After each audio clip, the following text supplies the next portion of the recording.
In the dark shadows, in the white cold, fearlessly we search for knowledge new and old. We drink the strong spirits and read ancient tomes, the order of the Abercast. We are the brave and bold.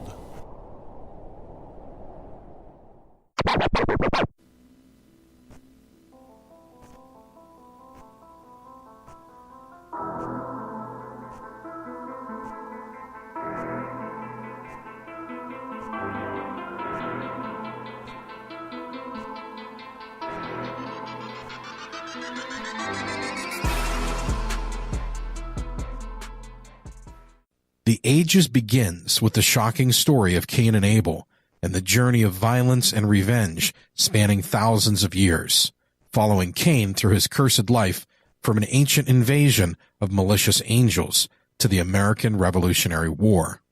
A masterful, compelling journey through time, The Ages delves deep into arcane knowledge, myth, and legend.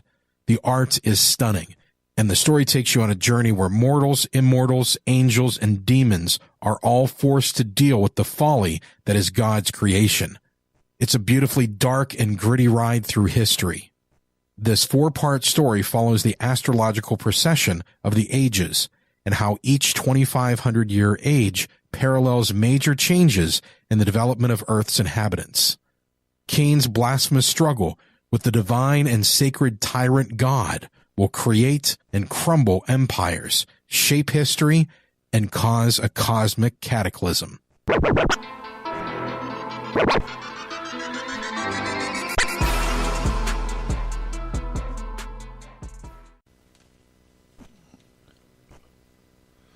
Certain dangerous and hardy sports and exercises are prescribed for him, but not competitive sports between men and men or side and side. The lessons was learnt long ago before the coming of the samurai.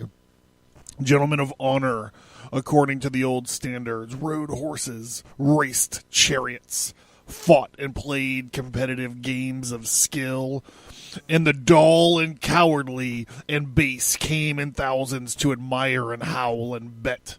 The gentleman of honor degenerated fast enough into a sort of athletic prostitute with all the defects, all the vanity, trickery, self-assertion of the common actor. And with even less intelligence, our founders made no peace with this organization of public sports. They did not spend their lives to secure for all men and women on the earth freedom, health, and leisure, in order that they might waste lives in such folly. That was from Social Engineer, H.G. Wells, A Modern Utopia, published originally in 1905. Let's get it on.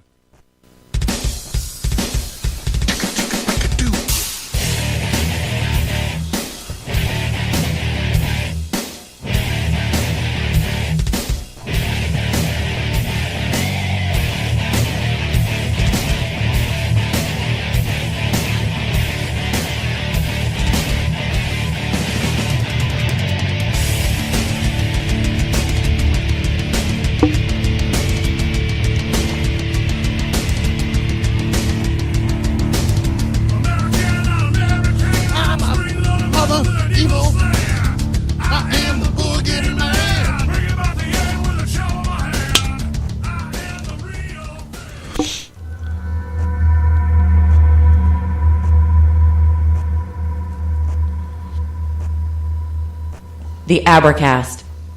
Occult. History. Conspiracy. Violence.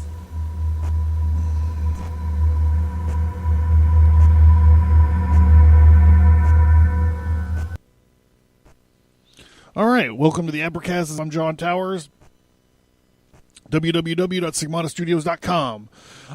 You can please support me by rating and reviewing on iTunes. That's where you go to get your podcast, or Stitcher or whatever. I'm not going to delve into this. I've been pretty bitter about this whole fucking situation.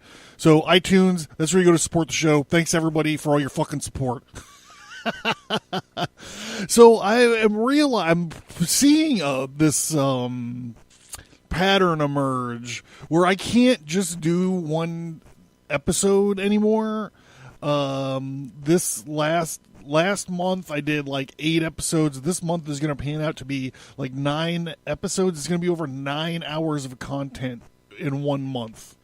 That's over half of what your normal podcasts give you, unless you're talking about, for the most part. We'll just say for the most fucking part. So there's that. I know people might be looking at the title and the cold open and be like, oh, why the fuck do I want to listen to this thing about football or whatever? And like, look, I understand a lot of people like, I mean, I don't like football. I'm going to get into it and all this stuff, but there's chances are that you're going to be sucked into conversations about the Super Bowl within the next week or two, the next week or so. So I'm trying to give you some interesting shit that you can interject into someone's fucking day, right? That's all that I'm doing. So this isn't all really about football. Come on, this episode is a conspiracy episode, and I'm gonna fucking bring it. So next month, I'm actually gonna do a theme month. This is the first time I did this. I'm sorry I'm talking so fast. I'm just trying to race through this. I have a feeling that you guys fucking hate all this. Come on, please support me. Please click. Please do this. So I'm just fucking trying to get through it so I can get into the fucking meat and potatoes. So I'm not here all fucking weekend recording. So we're doing a theme month next month for February. We're going to do Freemason February. I am dusting off some of my old books and resources, and we're going to get into breaking down initiation rituals. I'm gonna bust out some and describe some secret handshakes, or as they call them, grips. I'm going to talk about some secret passwords. I'm going to talk about if you ever find yourself in a Masonic lodge while they're talking or whatever, and they're asking for passwords and stuff, so they know to kick you out if you don't know the password. We're going to get into all that stuff, and that's just episode 1, bros. So if you guys are interested in that, that's going to be all next month. Freemasonry February.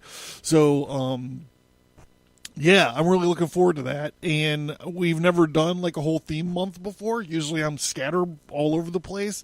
And that's another thing is like, I'm trying to get this all done in one sitting also, because this topic has been on the calendar since, I did the Lady Gaga episode. I think it was last year, right? It was last year, I think. Anyhow, so that's what it is. So that's also why I was trying to pile through those episodes. Why you wind up with fucking 9 episodes this month is just because I can't do it half-ass. I can't just research I can't figure out what to throw away when I research stuff to cut the episodes down. That's why you're stuck listening to 3 hours of how to summon a demon with the Lesser Key of Solomon. This is why you're stuck with 2 plus 1 episode about a guy who's mentioned in the Bible once, maybe a guy who was mentioned in the Bible 3 times, maybe. So that's why. That's what's going on. So all right, hold on. Let me see. The mother's milk. All right. So welcome to the episode. Thanks for tuning in. You know who I am. We've been a little woo-woo lately, and I just want to kind of like, we were woo-woo with the demon summoning and the rapist angels and so forth. So this week we're going to be grounding it a little bit and talking about a conspiracy theories. We're actually going to be talking about a couple different conspiracy theories, and it's all about, it's right there in the title. It's Super Bowl, NFL, whatever. But like I said, this isn't about fucking football. You're stuck. You're going to a party to fucking eat some free food and watch a Super Bowl. I'm going to give you some shit you can fucking talk about, sons. And it's relevant, like right now, like next weekend, it's relevant. So we're going to be talking about a deep dark conspiracy. And are we talking about the mob? Are we talking about gambling? No. Well, yeah, sort of. Are we talking about 9/11, the terrorist attack on 9/11? No. Well, yeah, sort of. Are we talking about weapons of mass destruction? Yeah, we are going to be talking about weapons of mass destruction. Are we talking about CIA influencing culture like we have so many times in the past? No. Well, maybe. Yeah, probably we're going to be talking about that. We're going to be talking about branding and multi-million-dollar evil. Hiss, evil, non-sustaining, multi-billion-dollar industries not leaving things to chance to protect something like their branding and their market share. Yeah, we are probably going to be talking about that too. So this week, we're going to explore the possibility, just in time for the Super Bowl, that the NFL is rigged. So go ahead, pour yourself a giant Jin Jihad and hike.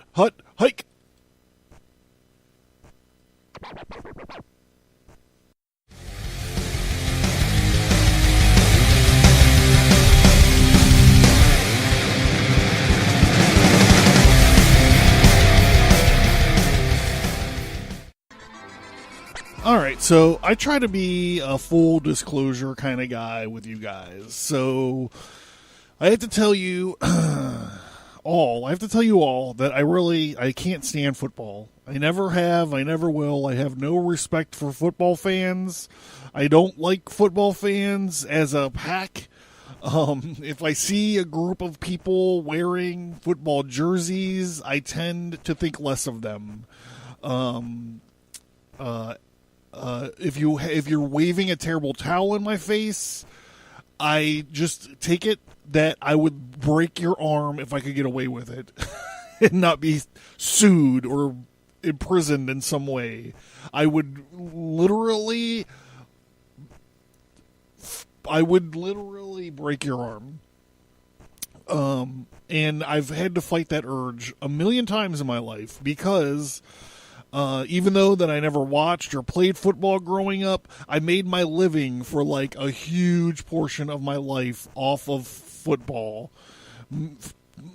Partially off of football, off of NBA, or not NBA, partially off Major League Baseball, and partially off the NFL for a lot of my life.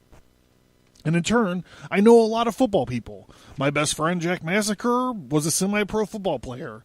I know tons of people who are football fans, and they could do that thing where they like start spouting stats and talking about plays and talking about how, whatever, and there's like whole TV channels dedicated to this, and it's just like, yeah, but tell me about World War II. Like, do you know anything that means anything? I don't, like, do you know why the Germans bombed Pearl Harbor? So, like, I love the people in my life. I do. But I do stereotype a lot of football fans. And I've been around hundreds of thousands of them. I have the right to stereotype football fans. I've beat up more football fans. Maybe I shouldn't have said that. I beat up more people in in Pittsburgh Stadium. I've beat up more people in Pittsburgh. I've kicked more ass, figuratively speaking, in stadiums in the greater Pittsburgh area than the football players have. Okay. I've literally been in the room for hundreds of hours of Madden video gameplay. So this story is something that was drawn to my attention way back in 2001. And I was sort of in the eye of this hurricane at one point in time, as it were. I'd been working as a supervisor of security at Old Three River Stadium since like 1997. And I gotta just clarify because we're actually going to get into the NFL security team. I did not work directly for the NFL. I worked for a company that was contracted for the NFL, and at one time we held the majority of security contracts for all of the NFL teams across the country, and I've been to numerous special events. I've been bussed and flown all over the country to work football games and Super Bowls and whatever. I worked. I'm just giving you my pedigree. I'm not bragging. Like I said, I'm going into this thinking that none of you give a fuck about football. So I'm just explaining something. Football, or I was going to say football game 33. It was Super Bowl 33 at Pro Player Stadium in Miami Beach in 99. I was there. We were running the players party, or the players, what the fuck is it called? The media center. It was right literally on the beach. My hotel room, I could roll out of my bed into the elevator, roll out of the elevator right onto the beach, right to my golf cart where it was my workstation. There's actually a funny story about a mandible claw and a stripper, which I'm not going to get into here. Oh my God, Miami Beach strippers, bro. That takes me back. I haven't thought about that in a while.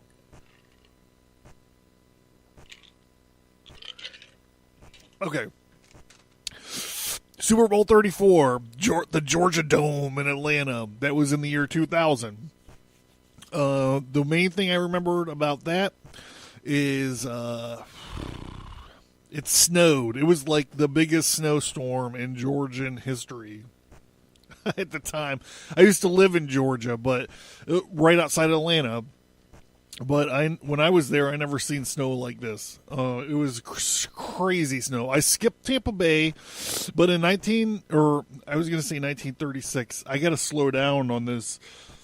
I'm drinking fast gin. I'm not drinking slow gin. But I was lined up to go to Super Bowl 36 in New Orleans at the Superdome. And it was a memorable year for me because of a lot of reasons. One of the reasons is because it was the first year that the Steelers played at Heinz Field. And I remember the first event we were there. It wasn't even a Steeler game. I can't remember what the fuck it was. It was not a Steeler game. And the first event I worked there was there, and we were watching them put Jack Massacre and I were watching them put the ketchup bottles on these fucking stupid ketchup bottles on the scoreboard, and they were testing them because theoretically when the driving team was in the 20-yard line, that was the red zone. So the ketchup bottles would tilt both. There's two ketchup bottles on each side of the Jumbotron, and they would tilt. And then on the Jumbotron, there would be like this shitty fucking cartoon ketchup graphics would drop down onto the Jumbotron. And I remember this for so many reasons. I had just started writing my first graphic novel. I had been up all night writing the first monologue section of my graphic novel, and Jack Massacre and I were walking around, and I was quoting it verbatim because I'd rewritten it 20 fucking times that night. This is so funny. I didn't even think about this. And I remember sitting there watching these fucking ketchup bottles and this stupid fucking graphic, which I'm sure they still use to this day. And I just remember going, man, that Rooney's rolling over in his grave. Okay, so anyhow, this season, the 2001, it's actually the 2001 season, and then they do the Super Bowl in January or February. So it's the 2001-2002 season. And the events that led up to this Super Bowl led many people at the time, even up until last Sunday, many people still believe that the National Football League is rigged. So now, my friends, my dear listeners, let's start at the beginning.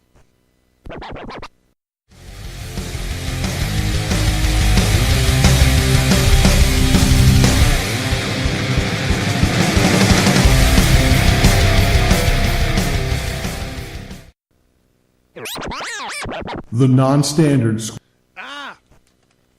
So the NFL was formed in like 1920 as the American Professional Football Association, the APFA.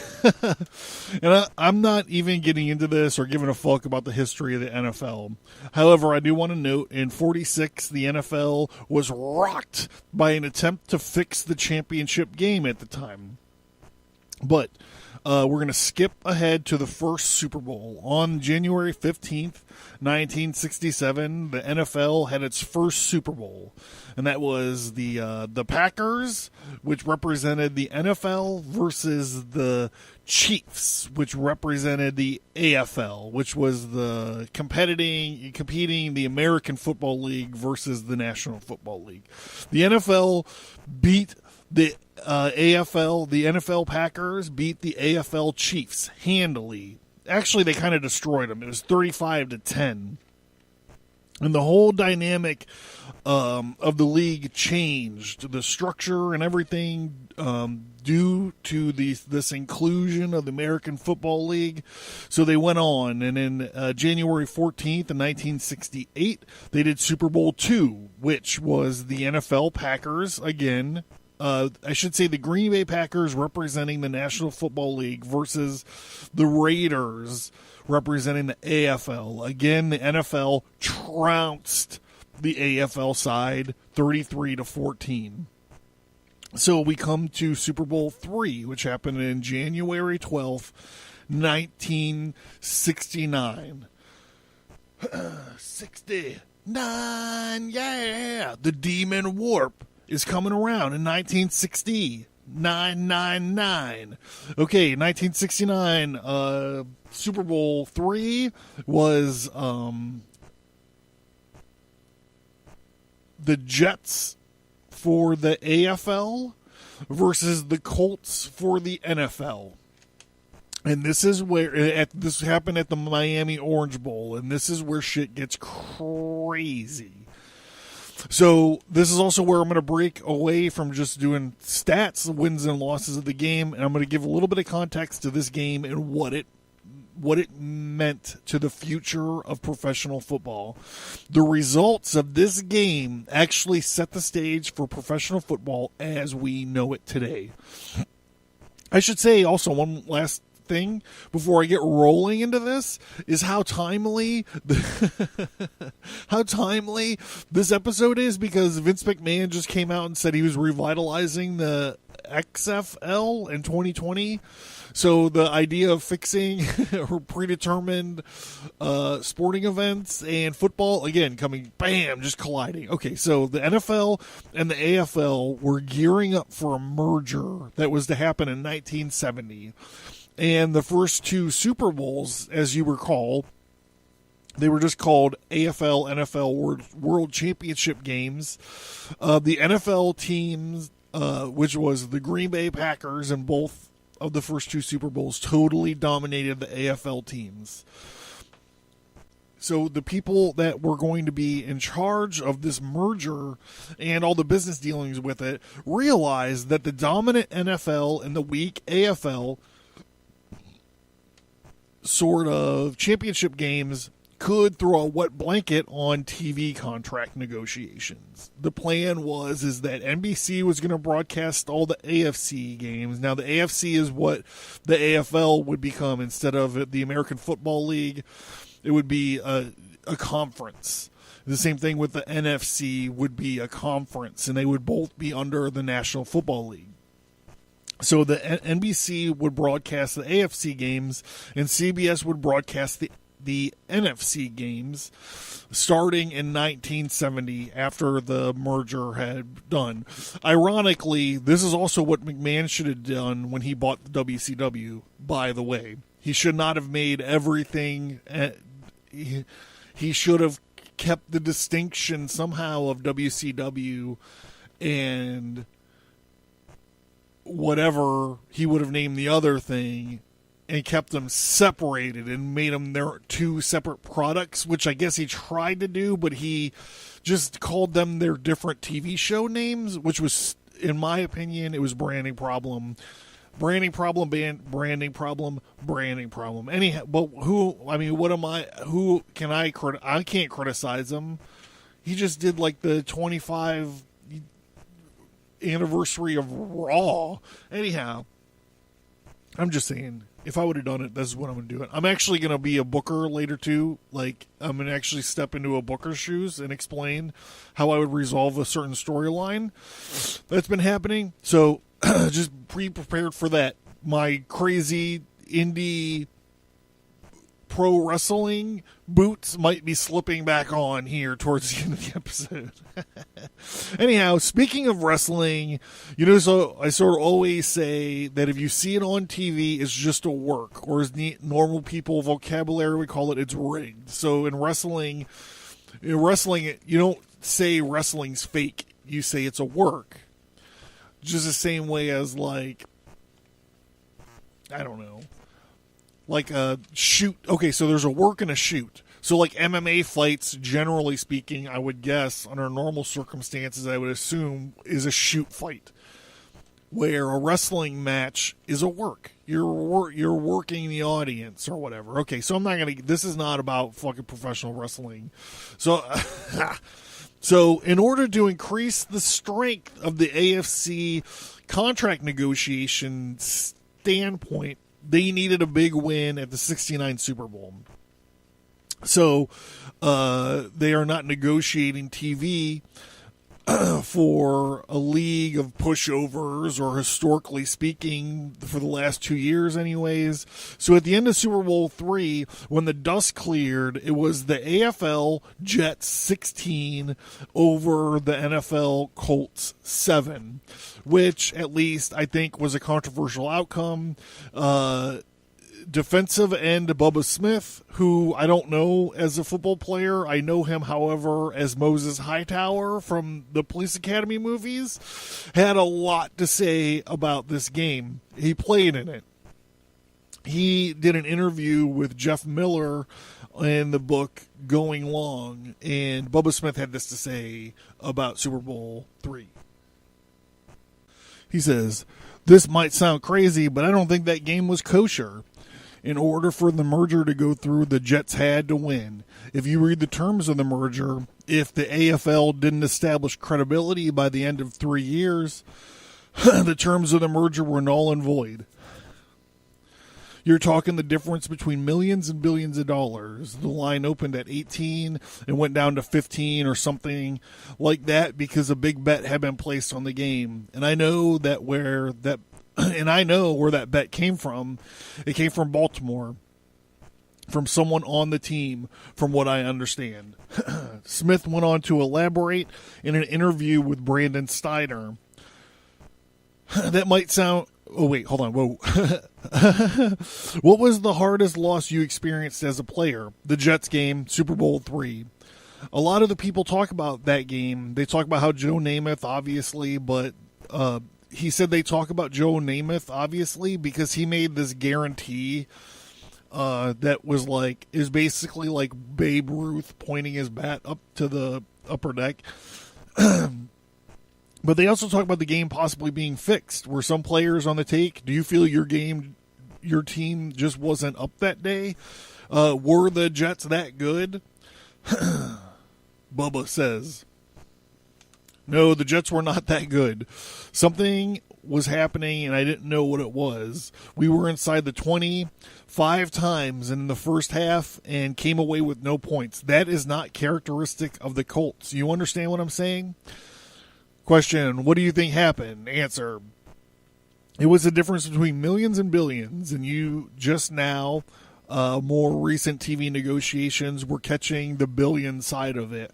When CBS went to negotiate down, I think they were paying $750 million for 4 years, and they wanted to go back to $500 million, but they brought in Rupert Murdoch in, and he paid $1.5 billion. And that was the start of the billions. So was it the team? Was it the referees or the league? It was the quarterback, honest, between you and I. It's hilarious. He said between you and I, he's being interviewed for a book. Carol Rosenblum, the Colts owners, bet $3 million on the Jets. Colts coach Don Shula told quarterback Johnny Unitas to warm up for the second half, and Unitas got warmed up. And Shula said, well, we're going to go with Earl Morale a little while longer because Unitas, he's so prideful there was no way in hell you were going to tell Unitas to do this. They didn't put Unitas in until there were 6 minutes to go in the game, and boom, boom, boom, boom, boom, boom. He goes down to score. But he had to score 3 times in 6 minutes. It was the Jets ahead 16-0 when Unitas entered the game. And no one could do that. You needed to give him time to do what he does so well, which is to dissect the defense. Question. So that was the most difficult loss you've ever experienced? Answer. I was wondering all the way why Jets quarterback Joe Namath was guaranteeing a win. He had those connections. Joe was connected. Oh, I know he was connected. At the time, there was a lot of scuttlebutt about that. Yeah, but you see, we would have had to go along with that for it to be a real connection. We had practiced a play all week to that point where my poor arm was bloody. Tight end Joe Mackey was bloody, and that play was Colts running back Tom Matt run around 15 yards and we never ran it again. Jets defensive end Gary Philbin was too small. Mackey was going to take him and wipe the whole side of that line out with him. That's the way we practice it. And we run it one time, then Matt gets 58 yards, and the one guy that Mackey had knocked down got up and caught Matty. And after the game, they put champagne on the table, and it was supposed to be a victory party. I don't drink, but I took a sip out of a couple of bottles, and I couldn't understand why they were all up on the floor dancing and having a good time. Question, who was? Answer, Matty. And I said, why are you having such a good time? I grabbed him and had him over the top of my head, and I threw him from one of the tables. So they made me go home. And I went back to the hotel, and I got a cab in front of Rosenblum's house. And the cab driver kept looking at me in the rearview mirror, and he said, hey, aren't you Bubba Smith? And I said, yeah. And he said, man, don't be upset about the game. We all knew about it on Saturday. And he goes, knew about what? And he said, that the fix was in. I'll never forget that. Question. So you were on the outside, but you had a bunch of your teammates were on the inside. The only person they, meaning the fixers, needed was Earl Morale. And he had 3 interceptions in the first half, all inside the 20. And then we ran the flea flicker. A video of this play will be and the Colts wide receiver Jim Moore is standing there by himself waving his arms like there isn't anybody within 30 yards of him, and he was the primary receiver, and Morale never even looked at him. He didn't have to even know where he was. Just throw the ball down that way. Jimmy was so wide open he would have gotten it as long as he didn't overthrow it. Question, I heard about that. What happened from there? How'd you go back and play again? Bubba Smith says, well, realignment. That was done in 1970, the first year of the merger. Happened after that. We were all in the same division with the Jets, and the following year we beat the shit out of them. The same Jets team that won the Super Bowl. So, yeah. So there you go. We're talking about gambling, yo. We're talking about gambling.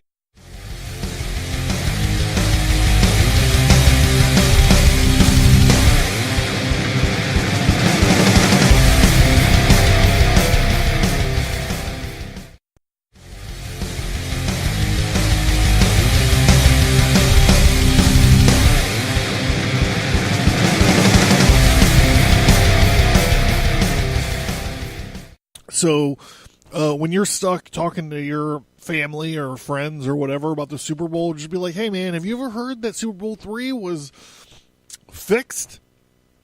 And when they go like, no, why? You could be like, well, it might have been a gambling thing, but this is what I really think. And explain to him, it was about fucking TV money. It was about TV money. Literally, there are tons of this Super Bowl III info out there if you guys want to take a look and attack it. But we're going to move on a bit and get into other possible aspects of this NFL is rigged sort of theory. And that is organized crime. In 1989, a book called Interference by Dan E. Moldia came out, and I'm going to read parts of it. It's a long thing. There's a free chapter of it online. I'm not going to read the whole goddamn chapter, but there's some good stuff that I'm going to bring up here. I once asked Pro Bowl Hall of Fame quarterback Len Dawson of the Kansas City Chiefs whether the fact that his team's games had been taken off the betting boards by bookmakers across the country during the late 60s was an indication that they were fixed. Dawson replied, "It would be a dangerous thing to fix a game. To me, a player would be branded for life if he had done that."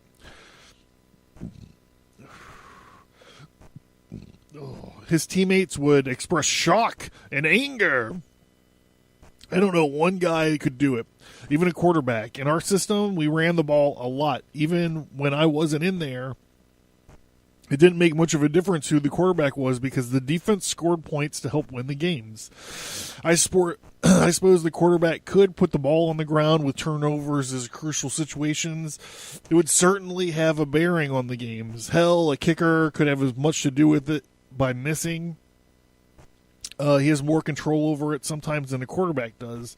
Defensive back Dick Night Train Lane, formerly of the Detroit Lions, and also a member of the Hall of Fame, told me that while he was a player, he was once approached by Donald Dawson, the Detroit gambler, who was later linked in a federal probe with Len Dawson, who was no relation, recalling the incident, which he did not report to the NFL. Lane says, "Don told me quarterbacks do a lot of bettings themselves. Did you know that?" I said, get out of here, he said. "When it can be done. It can be done, Night Train. You're the only man between the goalpost and the receiver. You could slip and fall. You could let the guy score." When I asked Lane whether Don Dawson was really suggesting that he throw a game, Lane replied that it was clearly his impression. He goes on to say, skipping ahead a little bit farther, Don Dawson admitted to me that he made that statement to Lane, whom he described as a good friend of mine. Dawson says, "I'm sure that I said that to him. Not that I was trying to bribe him, but I was probably trying to feel me out too. Over the years, there was a lot of players I bet for, but they weren't necessarily doing any business. That means participating in a fix. But some of them were prepared to do it. They came to me. I was a wealthy guy. I had money. I had the players weren't making any money. The owners were making all the money back then.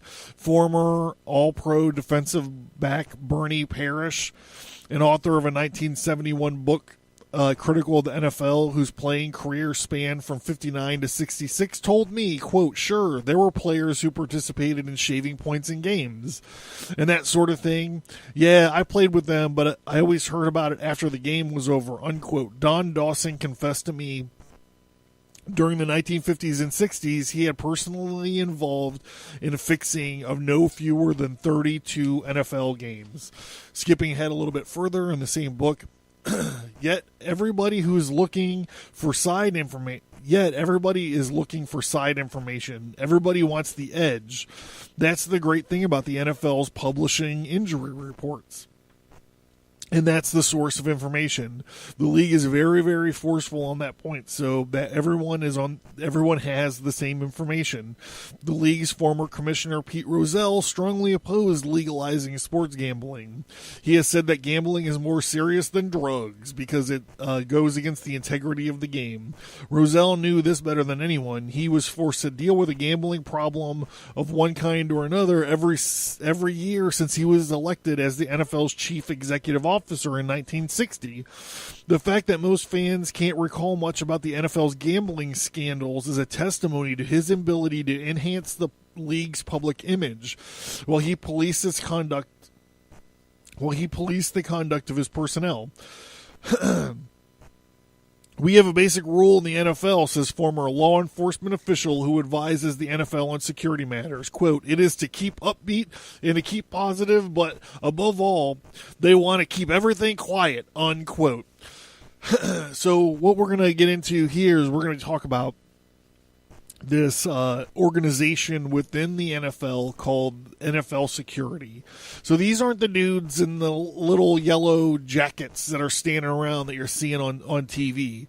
I'm going to go back to the book for this.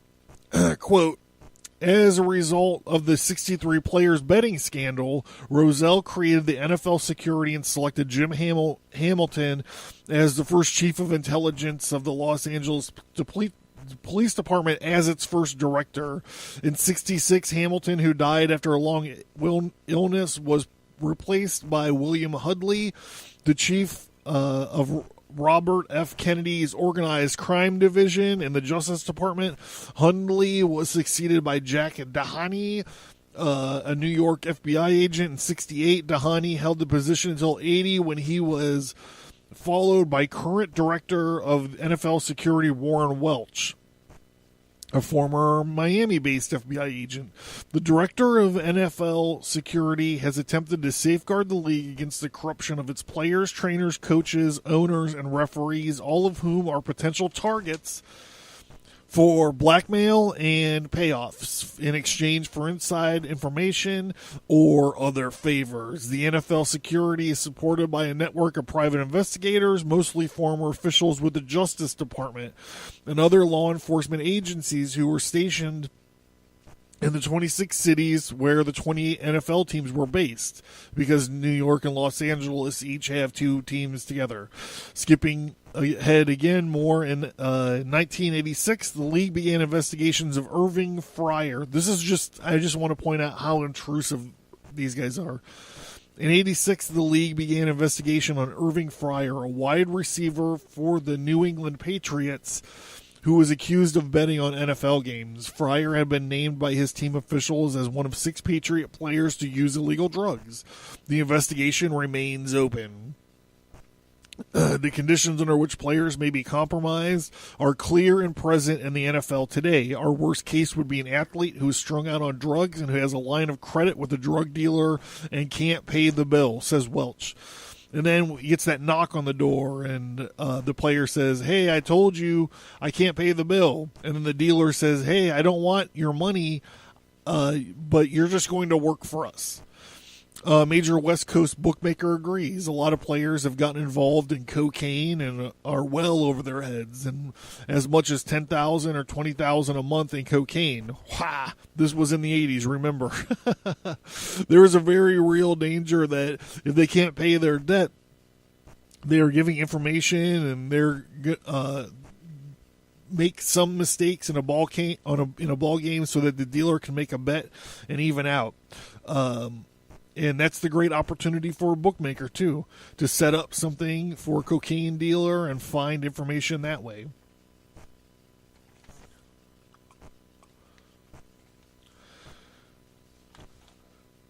Skipping ahead a little bit more, one top NFL official says, we've had owners that have supposedly been friends or associates of mobsters. The Rooneys. And when we looked into it, they had dinner in a restaurant maybe 4 or 5 times a year. Nevertheless, the NFL did nothing about these owners who socialize with underworld figures.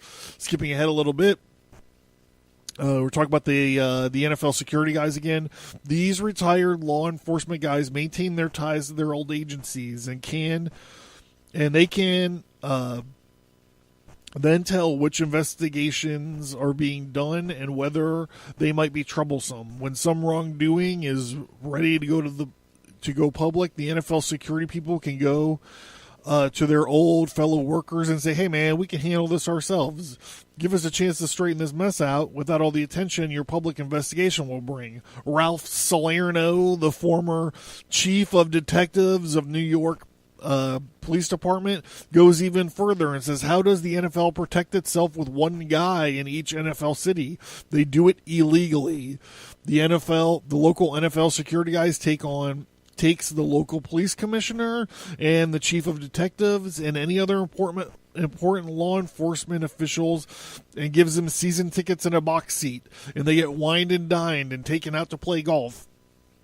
And then these public employees are paid with public funds, come up with criminal information to turn it over to nonprofit making corporations like the New York Giants and the Cincinnati Bengals and so on. And that is illegal.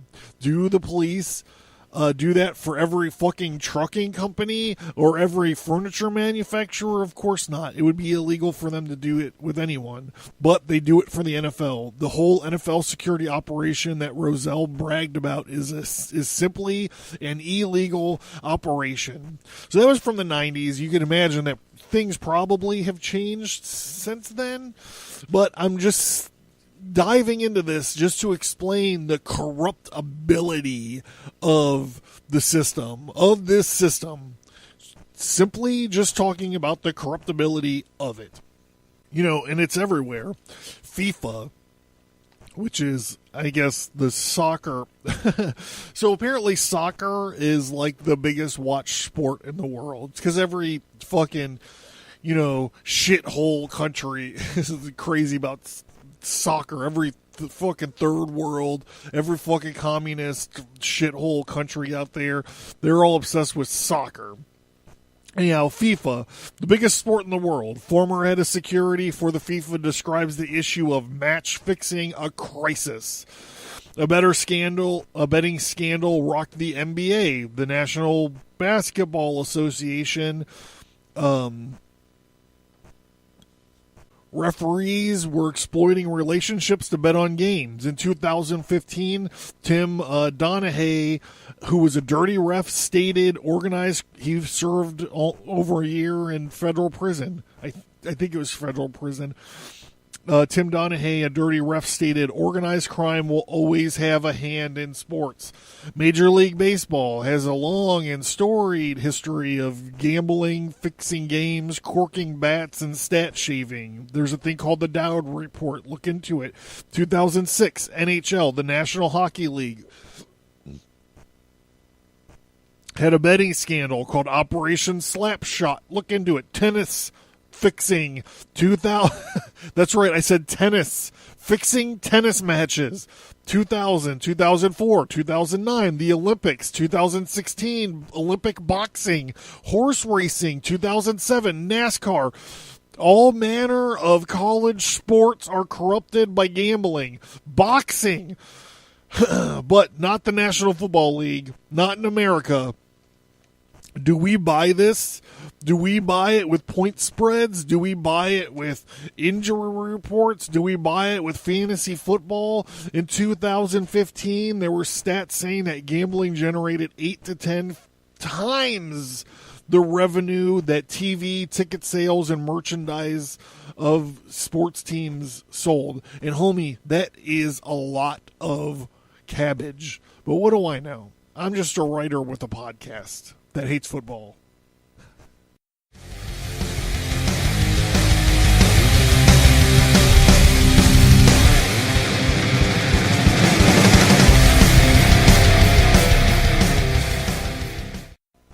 I have an organizational crisis.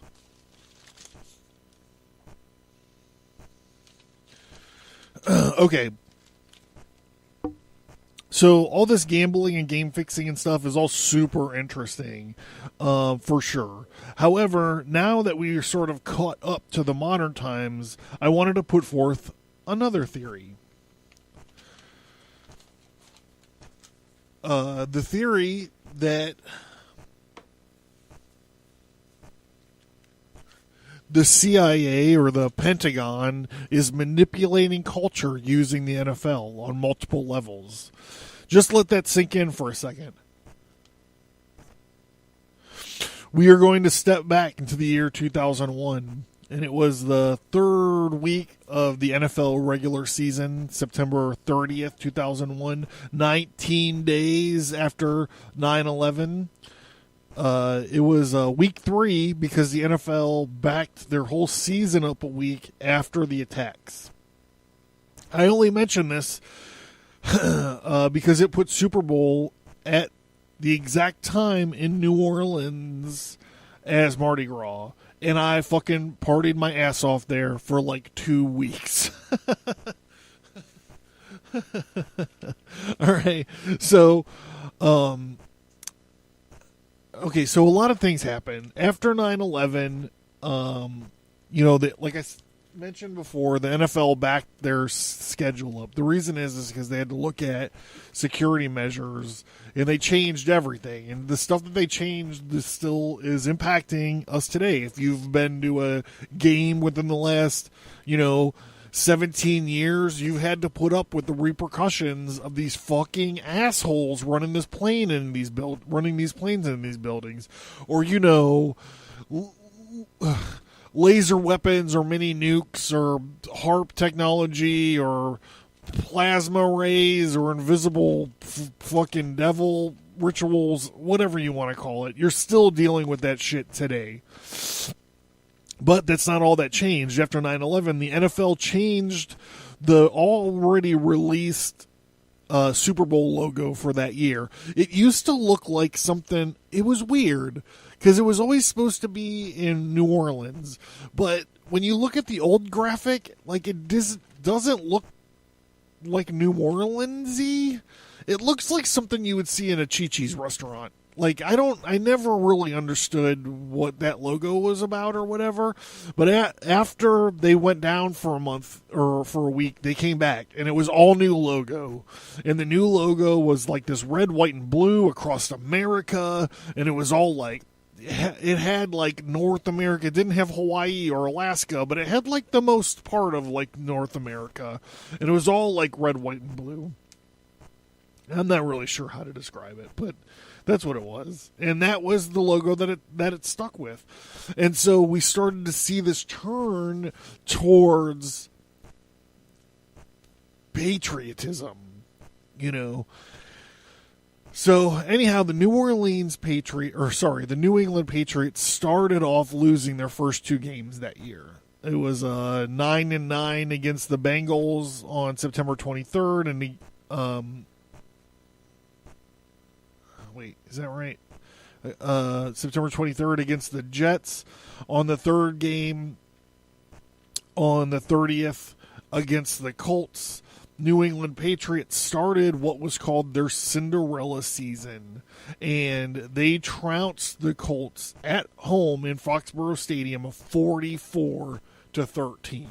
They went on to win 10 more games that regular season. They lost to the Dolphins, the Broncos, and the Rams. They won both playoff games. One was against the Steelers. I was there. And the next game they played was they went on to play and beat the Rams at the Super Bowl. Again, I was there. The Super Bowl in Louisiana was it was hilarious. There was so many things happen.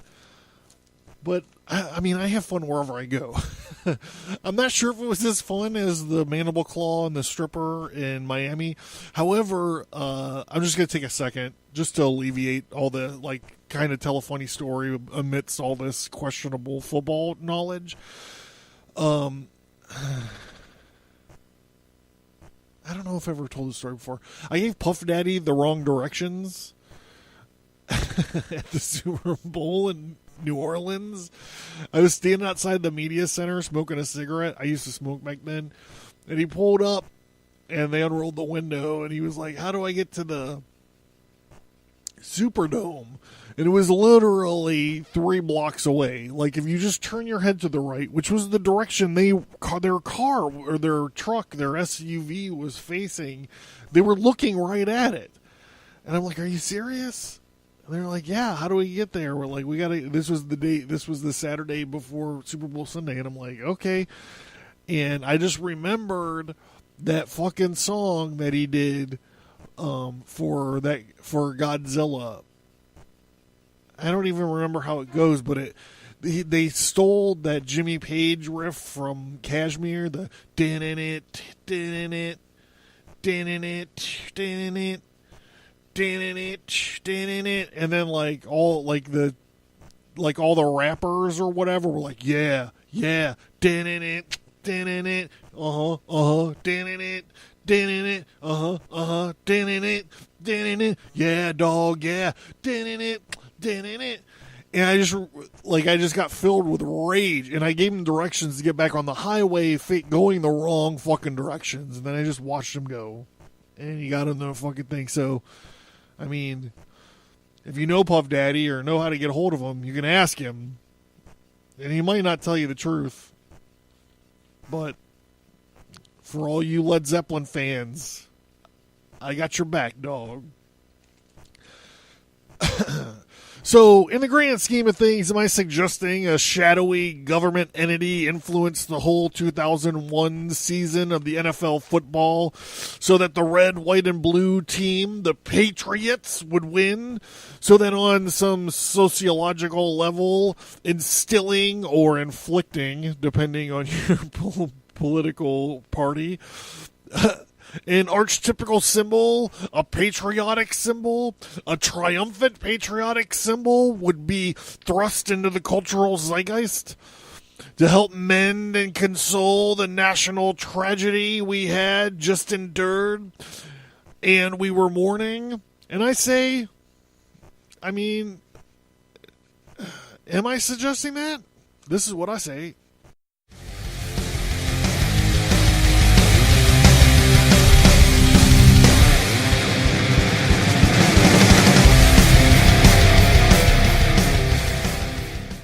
Alright, so where was I? I just ham-handedly floated this idea that the 2001 NFL season was used to socially engineer a feeling or subconscious sense of patriotism, helping to unify the country and instill some subtle layer of triumph.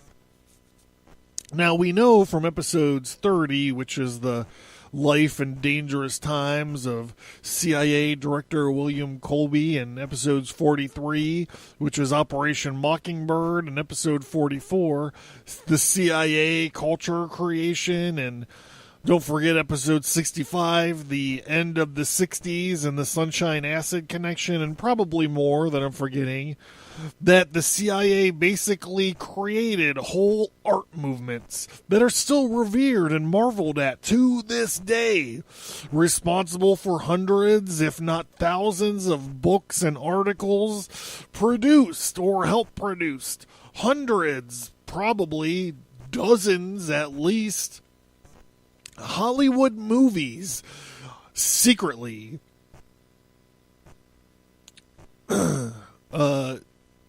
we know that they use TV news to socially engineer opinions. That's Operation Mockingbird. I mean, Anderson Cooper worked for the CIA. The movie The Post is propaganda. So what makes us believe that the NFL is sacred to these people or beyond the pale?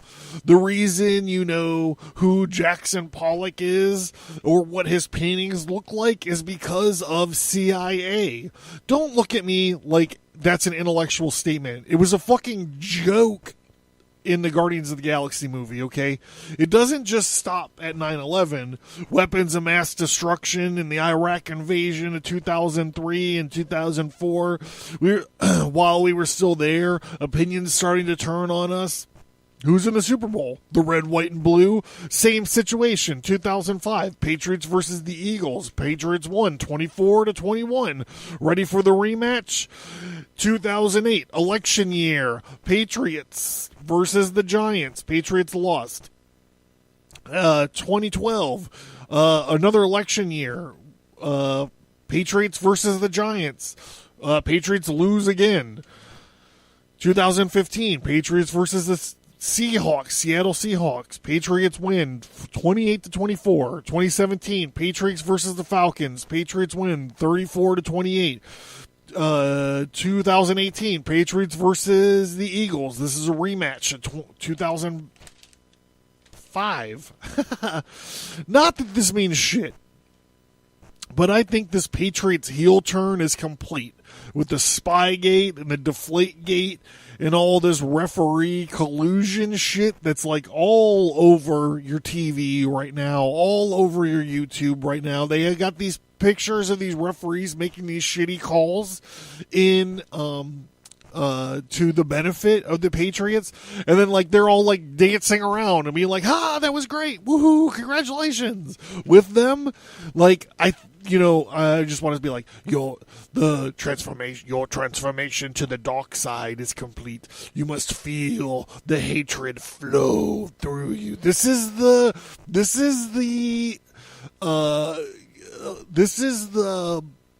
analog of them slaughtering the younglings. When I look at what's going on, I think that Philly is going to wind up winning. Stereotypical Philly type of story. It'll be like an underdog or like a dark horse. And in the end, Tom Brady is going to retire. Because, even The Undertaker has got to go at some point. So, if I was on the NFL booking committee, that would be my input there. The Eagles are going to be totally not a football dude. If you can listen to me talk this whole hour and 3 minutes and think that I've somehow pulled this off, like I'm talking about football, and I know the stuff. I had to do a ton of research on this stuff today just so I could get even on it. But that was me putting on my indie wrestling booking pants. Like, if I had to book this match, Philly would win. It would be a hard-fought win. They would be a dark horse victor. They're totally an underdog, fighting uphill the whole time. But it's time to reveal the Patriots for the heel they are. It's time to beat them. You got to beat them. This is the cage match of the thing. So, do I believe in all this? I don't know. I'm going on this Jackson Pollock shit. I'm really been out of shape about all this modern American expressionism and stuff. And if someone did come out and say like, hey, we have all these documents saying that the CIA really did push this because of the archetype of the logos of these characters or the branding, the Patriots in Boston with the red, white, and blue. Of course, they're going to help us get through these times. But now, now the media thinks all the Patriots are fuck faces. So now they're gonna get it. Now they're gonna get it.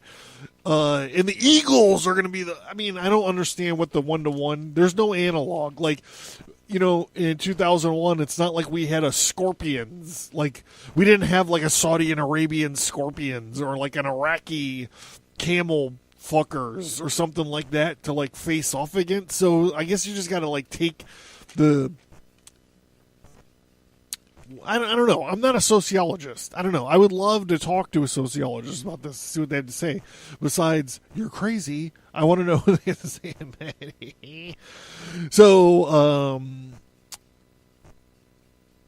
yeah. So I wouldn't be surprised about it. Not even a little bit. But like I said, I'm just a writer with my own podcast. So what do I know? But I'm going to tell you what I do know. Remember when I said that the CIA/Pentagon was working on multiple levels? I'm about to tell you what I do know. I'm about to tell you what I can read. And I'm about to tell you right after this.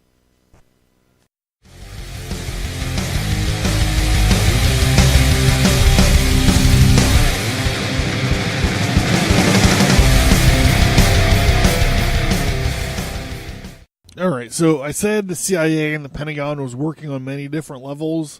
So this is what I do know. This comes from an article. God forgive me, I'm quoting an article from Think Progress. How the NFL Sold Patriotism to the U.S. Military for Millions by Melanie Schmitz. September 25th, 2017. Now, I excised a bunch of stuff because... Now, I didn't excise a bunch of stuff. I didn't edit out a bunch of stuff, or I'm not reading a bunch of stuff because I didn't agree with what they're saying. However, these articles are based on and about the kneeling. When all these shitbags were kneeling for the national anthem, that's what these articles are geared for. However, there's nuggets of truth in here. It's not about them kneeling as I'm presenting it. So, as recently as 2015, the Department of Defense was doling out millions to the NFL for such things as military flyovers. You know, when they do those flyovers, do you think, who pays for that? Whose production value does that increase? Do you think they just do that for nothing?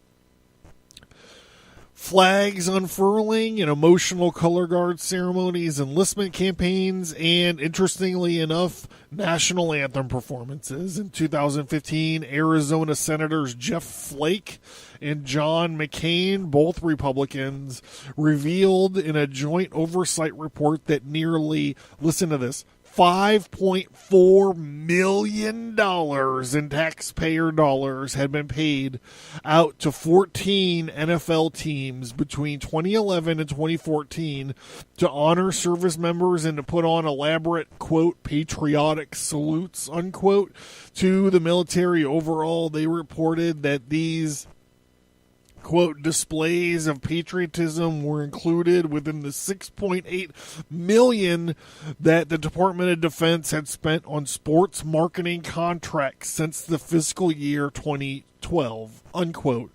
Among the more wasteful expenditures were payments to the Atlanta Falcons to have a National Guard member sing the national anthem, and a payment to the Minnesota Vikings for, quote, opportunity to sponsor its military appreciation night, unquote.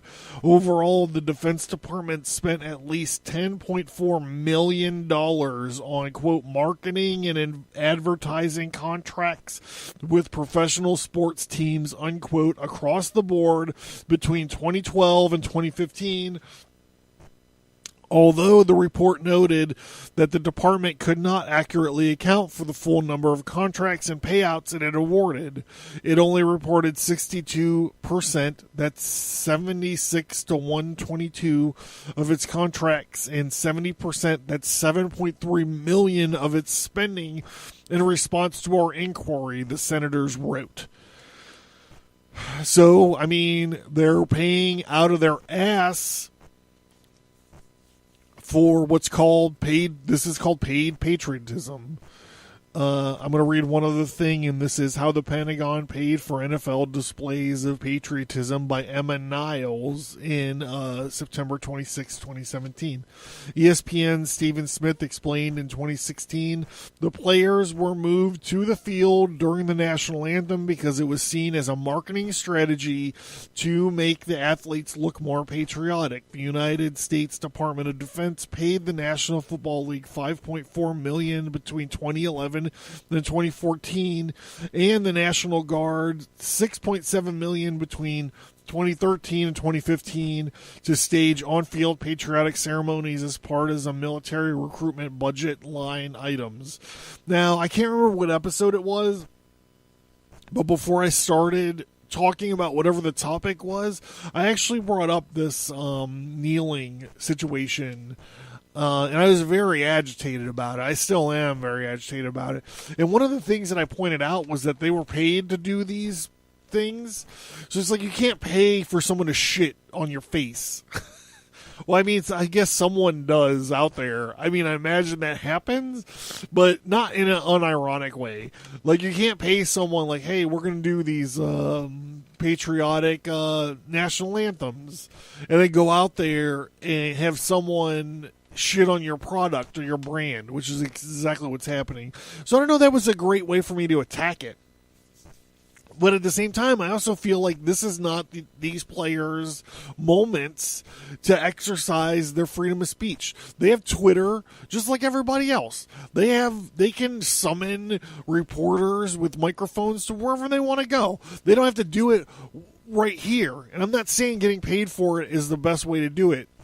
You know, like I'm pretty sure, ethically speaking, these football organizations shouldn't take money to do these things. They should do them because they want to do them. I'm just naive, I guess. What do I know? I'm just a writer with a podcast. Paid patriotism is a practice tackled by Senator John McCain and Jeff Flake in 2015. A joint report issued by both Rhino senators goes even further detail about how the DOD financed displays of patriotism with taxpayer dollars. Like, just reading that makes me want to fucking Hulk out on someone. You should not need to get paid to do a display of patriotism. You know, you're talking to someone who goes after like these fucking. I almost really stepped on it. After the people that mow the lawns at the cemetery runs over all the American flags, like I go to my cemetery and pick up all the little tiny mowed over American flags and I retire them correctly. No one pays me to do that. And I'm not saying it's a big deal. I'm not saying that's a big deal. I'm not even a Boy Scout though, but it's not a big deal. For the past several months, we have continued to work with the DOD to fully understand the nature and extent of these contracts. In all, the military service reported $53 million spending on marketing and advertising contracts with sports teams between 2012 and 2015. More than $10 million of that total was paid in teams in the National Football League and Major League Baseball, the National Basketball Association, the National Hockey League, and Major League Soccer. Why are you even doing this in Major League Soccer? While we fully support the intent of the coaches and players programs, we understand the need to cultivate long-term relations with individuals who can influence the decisions of prospective recruits. We find the tactics used by military service questionable and the benefit to taxpayers undefined. The most compelling message about the military service we can deliver to prospective recruits in influencers is the promise of game day tickets, gifts, and player appearances. We need to rethink our approach to how we are inspiring qualified men and women to military service. Unfortunately, contrary to the public statements made by the DOD and the NFL, the majority of the contracts, 72 of the 122 contracts we analyzed, clearly showed that the DOD paid for patriotic tributes at the professional football, baseball, basketball, hockey, and soccer games. These paid tributes include on-field color guard, enlistment, re-enlistment ceremonies, performances of the national anthem, full-fledged flag details, ceremonial first pitches, puck drops, and the National Guard paid teams of the opportunity to sponsor military appreciation nights and to recognize its birthday. It paid the Buffalo Bills to sponsor its salute to the service games. DOD paid teams for the opportunity to perform surprise welcome home promotions for troops. See, that this fucking breaks my heart. And returning from deployments to recognize wounded warriors. That shit is fucked up. The DOD complete lack of internal controls for awarding, managing, and overseeing these contracts put them in excessive risk of waste, fraud, and abuse. Beyond these, a question of contracting activities reflects appropriate judgment of fiscal stewardship of taxpayer funds, and fundamentally questions at hand of its spending reflects appropriate national security priorities. In 2014, while the National Guard was spending millions on professional sports advertising, it was simultaneously requesting additional funds from Congress to cover more than $100 million fall to pay its troops and conduct critical training. The report found that the report actually says 112 of the 122 Major League contracts analyzed. There's a fucking typo in the report. It's hilarious. Analyzed contained an item paid patriotism on field, color guard, enlistment, re-enlistment ceremonies, performance of the national anthem, full-fledged flag details, ceremonial first pitches and puck drops, and hometown hero and wounded warrior tributes.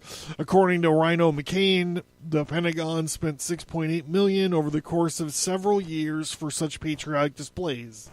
Again, this is from an article, How the Pentagon Paid the NFL Displays of Patriotism, Emma Niles, September 26, 2017. So, I mean, look at all that money they're paying to sway you on that level.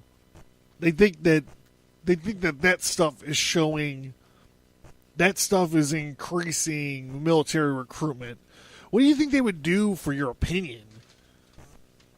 Like I said, the reason you know what a Jackson Pollock painting is because of CIA. Fucking go listen to the episode. Go fucking just research it a little bit. Anyhow, I'm John Towers. This is the Abercast. Hold on, I gotta find. I've totally fucked my whole note situation up. A-doo-doo.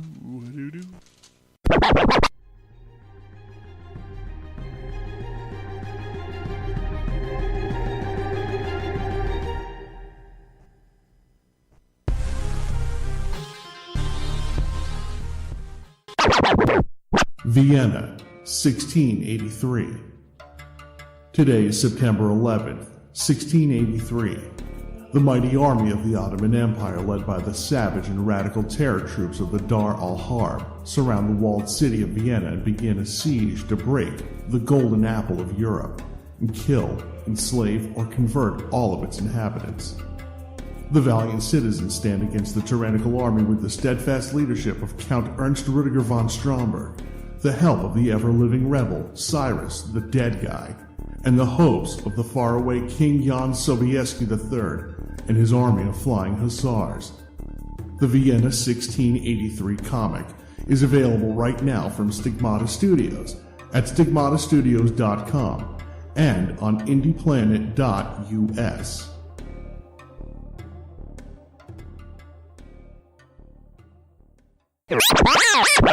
The Non-Standard Squad, 1944. World War II. 3 weird American soldiers are on a search and rescue mission into the oldest and darkest regions of Europe. A cursed, ever-living warrior, Cyrus the Dead Guy. An experimental warbot, Sergeant Lane McCord. An all-red axe, mysterious rogue with a demon-possessed arm come face to face with an army of magically corrupted machine-obsessed elves, a magic hammer-wielding Norse Ubermensch, and a Nazi wizard who is a member of the ancient Dark Order of the Shining Hexagon. The Non-Standard Squad 1944 comic is available right now from Stigmata Studios at stigmatastudios.com and on indieplanet.us. I'm John Towers. This has been the Abercast 50. No matter what you do, don't support me on iTunes. Don't support me on Stitcher. Don't go to stigmatastudios.com. Don't pick up any of the comic books you can find there. Don't look up to the left hand or the upper right hand corner where the links to all my social media is. Do not find me on Instagram. Do not find me on Twitter. Do not find me on Facebook. Do not find the Abercast Facebook page. Do not like it. Do not ever, no matter what you do, sign into the fucking newsletter. You can find the link in the show notes to do that. I don't want you to do any of that shit. Just wait, because next month is Freemasonry February, and I'm going to give you guys a peek behind the curtain of Freemasonry. Then, that's what I'm going to do. Then, that's what's going to happen next month. I hope you guys like it. I hope you guys are looking forward to it. And I'm just saying, help me out, man. You know what to do. Help me out.